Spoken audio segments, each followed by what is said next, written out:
Bună, numele meu este Monica Felicia, sunt make-up ambasador Cup, iar acesta este primul episod din cursul Summer Makeup. Acesta conține 3 demonstrații, machiajul de plajă, cum să vă construiți sprâncenele în 3 pași și machiajul Glowy Summer.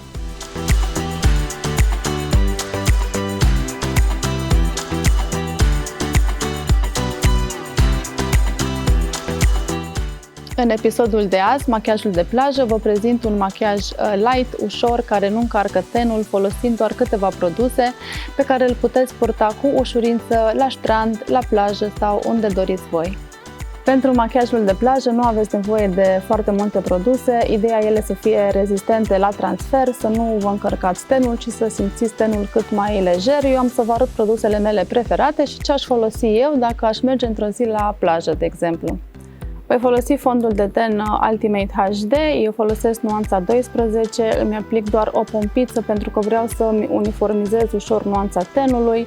Este un fond de ten cu o textură lejeră, nu încarcă fața și are un aspect foarte natural odată ce îl aplicați. Fondul de ten îl puteți aplica cu o pensulă, cu mâna. Eu folosesc de obicei un burețel, acesta este și preferatul meu. Burețelul Ice Cream în formă de inimă, este extrem de moale și întinde foarte uniform fondul de ten. I-am luat puțin fond de ten pe vârful burețelului și pur și simplu prin mișcări de tapotare ușoare, îl aplic pe față, fără să încarc, încerc să-l întind cât mai mult posibil, fiind un machiaj de plajă, vreau doar ușor să uniformizez culoarea tenului, fără să încarc, îl aplic chiar și pe plioape, evit zona ochilor, pentru că acolo voi aplica alt produs foarte fain, un pic îl întind pe gât, se vede că nu a încărcat deloc tenul și că are un aspect foarte natural. Și dincolo facem la fel. Încerc să-l întind cât mai bine. Cu mișcări scurte de tapotare, nu ne luăm foarte mult produs pe vârf.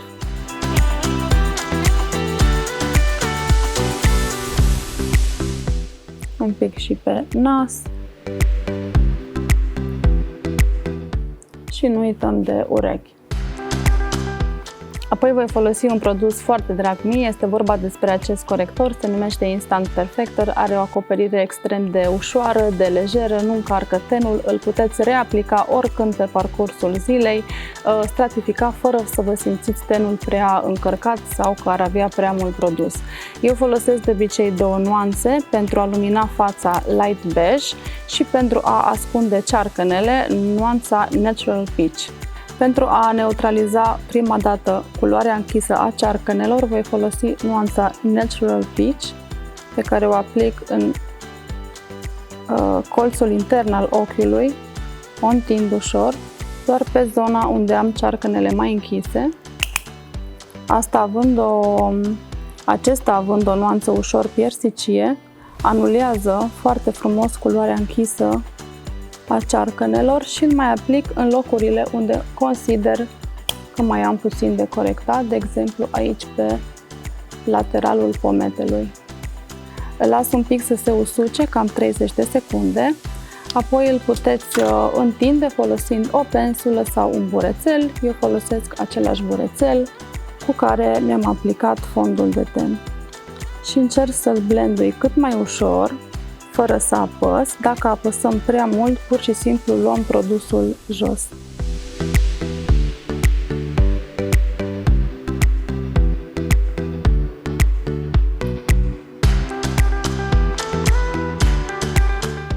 Mă duc cu el până în sprânceană, îl aplic puțin și pe ochi, se vede că are o textură ușoară, nu a încărcat deloc zona de sub ochi și aici fac la fel, îl blendui ușor, doar cu vârful, fără să apăs.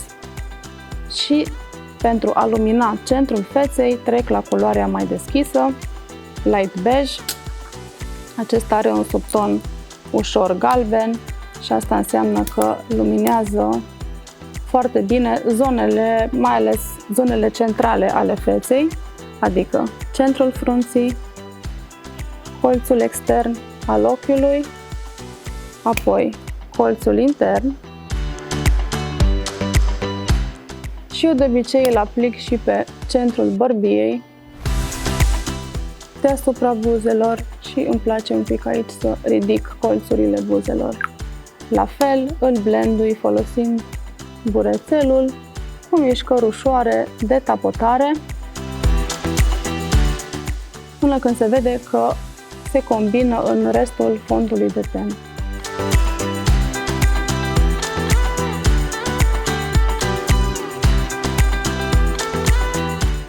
În mod normal nu ați mai avea nevoie de corector.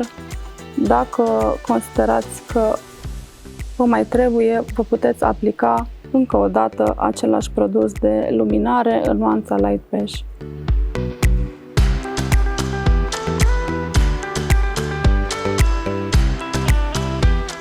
Acum voi folosi un ruj din gama Cupiolicious, nuanța se numește Frappuccino, este o nuanță foarte versatilă, are o consistență ușoară, îl puteți blendui foarte ușor. Mie îmi plac foarte mult rujurile din gama aceasta și le folosesc chiar și pe post de blush.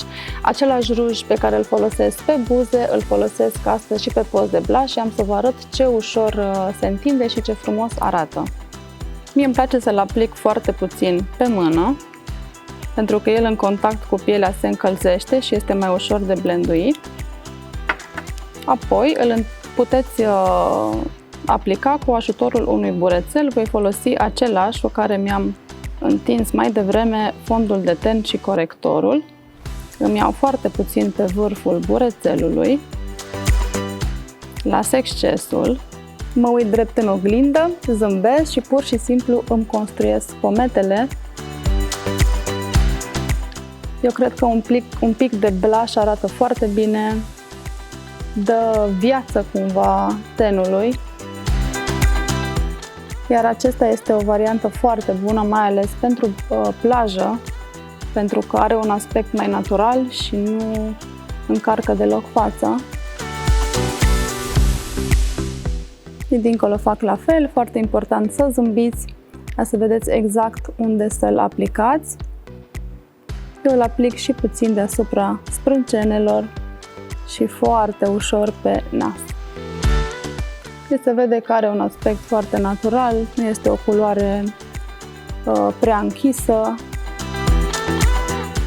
Arată foarte frumos și pe buze, îl puteți aplica simplu sau chiar și cu mâna.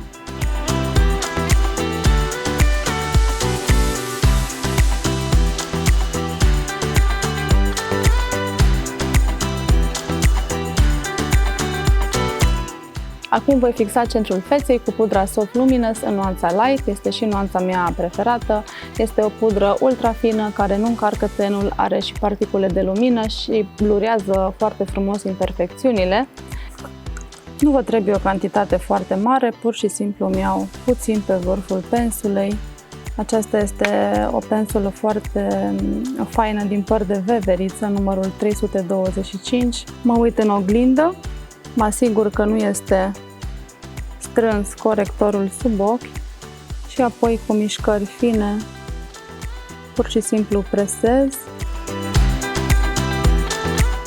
pe zonele pe care le doresc mai mate, îndeoseb centrul feței, zona T, sprâncenele, un pic pe nas, deasupra buzelor și bărbie.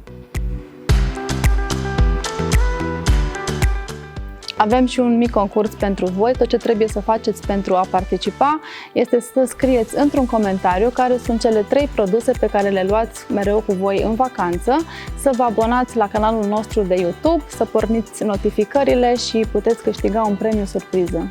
Câștigătoarea va fi anunțată printr-un comentariu la acest videoclip într-o săptămână și fiți atente pentru că nu sunt validate comentariile multiple. Mult succes!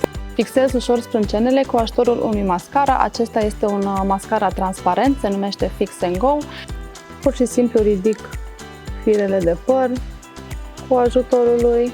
Îmi place foarte mult pentru că este light, nu încarcă sprânceana și forma lor rezistă pe parcursul întregii zile. Puteți folosi apoi un creion sau un tuș pentru sprâncene, ce vreți voi, sau pur și simplu să le lăsați așa, chiar și doar cu mascara arată foarte bine.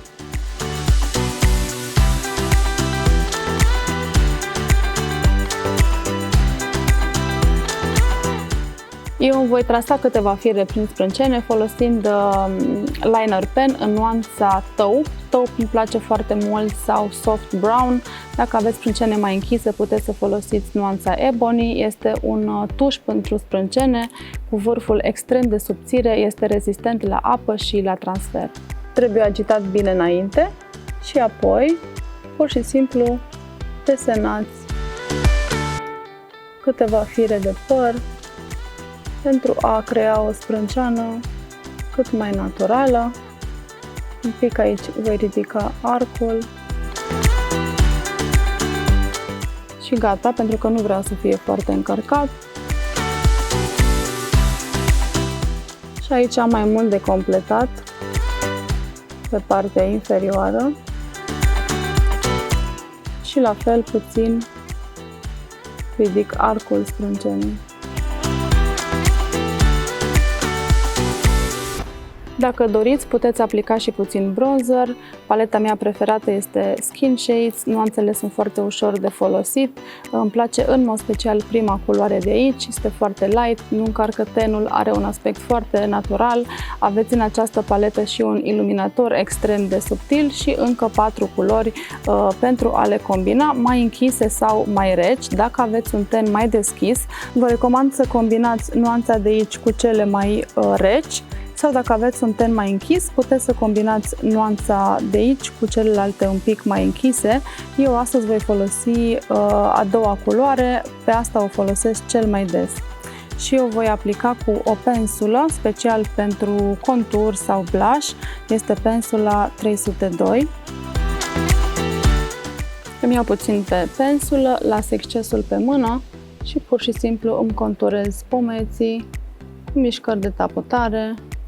În principiu, bronzerul se aplică în formă de 3, odată la marginea părului, apoi pometele și linia maxilarului. Pe partea dreaptă voi face la fel.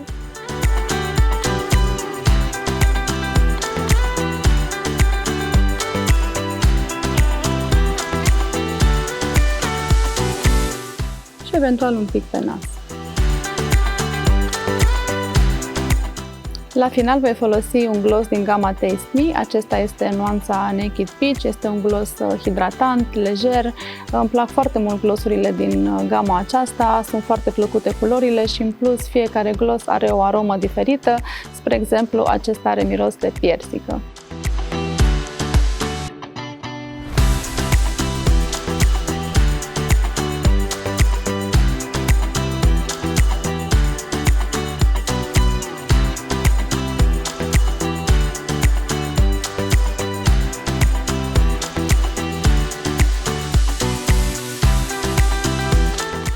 Ce părere aveți despre acest episod? Sunt curioasă dacă v-a plăcut machiajul pe care l-am făcut mai devreme și dacă l-ați recrea și voi acasă sau l-ați purta pentru o zi de plajă sau de strand. Fiți pe fază pentru că mai urmează câteva episoade, cum să vă construiți în 3 pași sprâncene perfecte și cum să realizați un machiaj glowy pentru vară. Dacă vă place acest look, am apreciat foarte mult un share și nu uitați să dați subscribe. Vă pup!